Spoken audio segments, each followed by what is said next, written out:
Então vamos começar com termos da oração.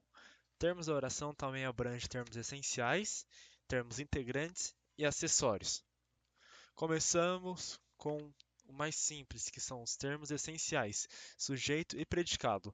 Sujeito é toda ou qualquer sentença ou expressão que se refira diretamente ao verbo, ou seja, sujeito é o termo com o qual o verbo concorda. Temos um exemplo aqui: o navio afundou. Quem afundou? O navio. Ou seja, navio é o sujeito. O sujeito nem sempre é alguém, como nesse caso, no qual eu citei. Pode ser um objeto, uma pessoa, etc., como veremos mais para frente. Nós temos 5 tipos de sujeitos. Vamos ver um por um, com bastante calma e tranquilidade. Os primeiros são os mais fáceis. Os últimos são um pouquinho mais complicados, mas nada muito complexo. Primeiro, sujeito simples. É aquele que apresenta um núcleo. Mas, Safa, o que é núcleo? Núcleo é a palavra mais importante do sujeito. Normalmente é o substantivo, um pronome ou adjetivo substantivo. Nunca começa com preposição. Para encontrar o sujeito, nós temos que perguntar ao verbo, geralmente. Aqui, por exemplo, o pinguim nada. Quem nada? O pinguim. Logo, o pinguim é o sujeito. Sujeito composto é aquele que possui dois ou mais núcleos. É a mesma coisa do sujeito simples, só que possui mais um núcleo. E o núcleo no passado era pinguins. Agora nós temos dois. É pinguim e orcas. Mas como a gente faz isso de uma maneira mais simples, a gente pergunta ao verbo. Os pinguins e as orcas nadam juntos. Quem nadam juntos? Os pinguins e as orcas. Ó, por aqui tá muito simples. Agora a gente vai complicar um pouquinho mais as coisas. Sujeito oculto é aquele que não está expresso na oração. Ele não está expresso na oração, como os anteriores. Ele não aparece na oração, ele está subentendido na conjugação verbal. Nesse caso, estamos muito felizes. Qual é o verbo? Estamos.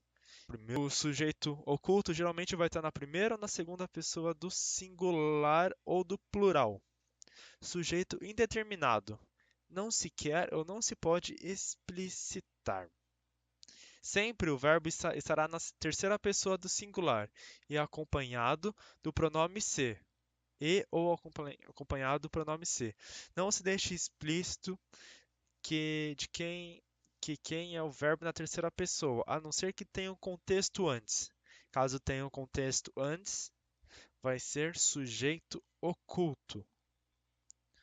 Vai estar no contexto da história ou do artigo, como por exemplo, vende essa casa. Como podemos ver, tem o auxílio do pronome se, e o verbo está na terceira pessoa do singular. E não deixe explícito, vende-se, casa. Nós não sabemos se casa é, nós não sabemos quem vende. Oração sem sujeito, quando não se tem um sujeito possível. Isso acontece quando o verbo indica o fenômeno da natureza. Choveu muito em São Paulo. O verbo choveu indica o fenômeno da natureza. Outra questão é o verbo haver no sentido de existir. Há gritos lá fora, houve gritos lá fora. Esse verbo haver, que nesse caso é o há, uma oração sem sujeito, ou seja, não tem sujeito. Ou também o verbo fazer indicando tempo ou clima. Faz anos que não a vejo. Faz anos que isso aconteceu. Isso são orações sem sujeito. Agora vamos partir para o predicado. Predicado é tudo que se diz do sujeito, inclusive o verbo faz parte do predicado. Predicado nominal é aquele que usa um verbo de ligação. Vamos ver um exemplo? O Rafael é doido. Alguém sabe me dizer qual é o verbo de oração? É isso mesmo. É o verbo de oração. E doido é a característica, por sinal, se coloca mais importante que o verbo. Ou seja, a característica se torna, nesse caso, mais importante que o verbo. E não vamos esquecer os verbos de ligação, gente. Agora, o predicado verbal. É o contrário do predicado nominal. predicado verbal é o predicado que usa um verbo significativo, como por exemplo, nós jogamos futebol.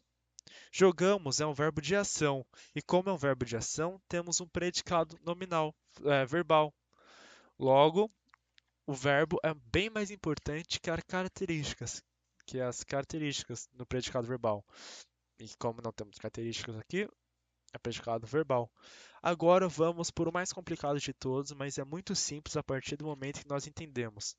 É o predicado verbo nominal. É o predicado que usa um verbo de ação mais uma característica do sujeito ou objeto. Ele comeu feliz. Quem comeu feliz? Ele. Um verbo de ação e um adjetivo. Ele, que é o sujeito, comeu, que é o, que é o verbo de ação, que é um verbo extremamente importante. E feliz, que dá característica ao nosso sujeito. Logo, é um predicado verbo nominal. Agora vamos passar para os termos acessórios, adjunto verbal, adjunto adnominal e aposto. Certamente essa é a certeza que essa é a parte mais complicada de todas. Mas como eu disse antes, a partir do momento que nós entendemos, tudo se torna mais simples. Termos acessórios não são obrigatórios, mas quando aparecem nas orações, trazem mais informações a elas. Adjunto adverbial é o termo que traz circunstância ao verbo. Pode ser uma expressão ou uma palavra dependente de oração. Hoje estudei muito em minha casa. O verbo é estudei. Hoje significa tempo, e tempo tem relação adverbial, assim como adjunto adverbial. De lugar, como em minha casa nessa oração. Logo, hoje e em minha casa são adjuntos adverbiais. Bem simples. Ó, o verbo é estudei e, e o sujeito é oculto. Não vamos esquecer do sujeito oculto, hein? Muito importante. Aposto. Aposto é bem simples. É o termo que se junta a outro de valor substantivo ou pronominal para explicá-lo ou especificá-lo melhor. Ou seja, vem separados do demais da oração por vírgula, dois pontos ou travessão. Aposto é uma coisa muito simples. O aposto serve para dar mais informação sobre algo. Por exemplo, Dona Aida servia o patrão, pai de Marina, menina levada. O que isso quer dizer? Serviu o patrão.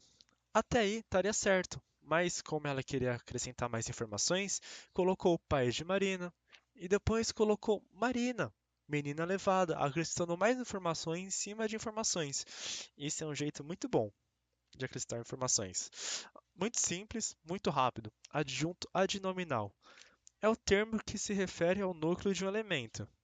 Como antes nós tínhamos o adverbial que se referia ao verbo e tudo mais, agora a gente vai se referir ao sujeito. É o termo que se refere ao núcleo de um elemento. Se é adjunto adnominal, ele vai se referir diretamente ao núcleo, e geralmente o núcleo é substantivo. Os gatos bravos morderam o dono com força. O verbo é morderam.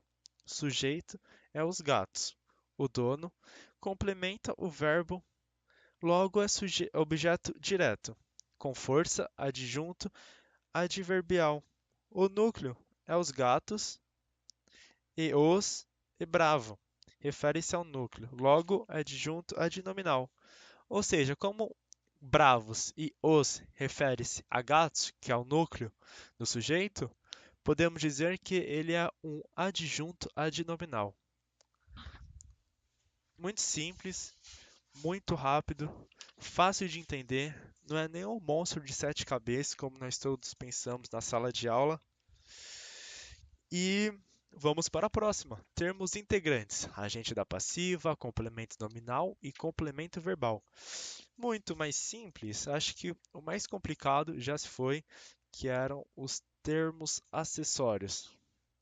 Complemento nominal é o termo que completa o substantivo abstrato, sempre indicado por preposição. Você tem medo do escuro. Verbo tem. Sujeito você. Medo é objeto direto do verbo ter. De escuro complementa o medo e possui preposição. Logo, é o complemento nominal do escuro. Substantivo abstrato pode demonstrar uma ação, sentimento ou estado. Nesse caso, ele está apresentando um estado. Quem tem medo? Medo não é um sentimento, não é uma ação, e sim um estado. Agora vamos para o agente da passiva. Muito simples, muito tranquilo. Agente da passiva é o termo que indica quem ou quem executa a ação de um verbo na voz passiva. Todos lembram da aula de português, verbo na voz passiva, na voz ativa. Na voz ativa, quem realiza, e na voz passiva, quem recebe. E esse termo vem sempre depois de preposição.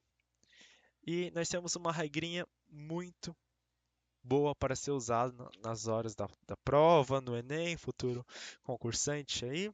É o verbo auxiliar ser, que nesse caso foi, mas verbo no particípio. A vitamina foi comprada por João. Quem for comprada? A vitamina por João. Ó, sempre que tiver um verbo ser, nesse caso foi, mas o verbo no particípio, geralmente vai ser agente da passiva. E na maioria dos casos, quase certeza que vai ser agente na passiva. Espero que tenha entendido. Agora vamos para o próximo. Complemento verbal.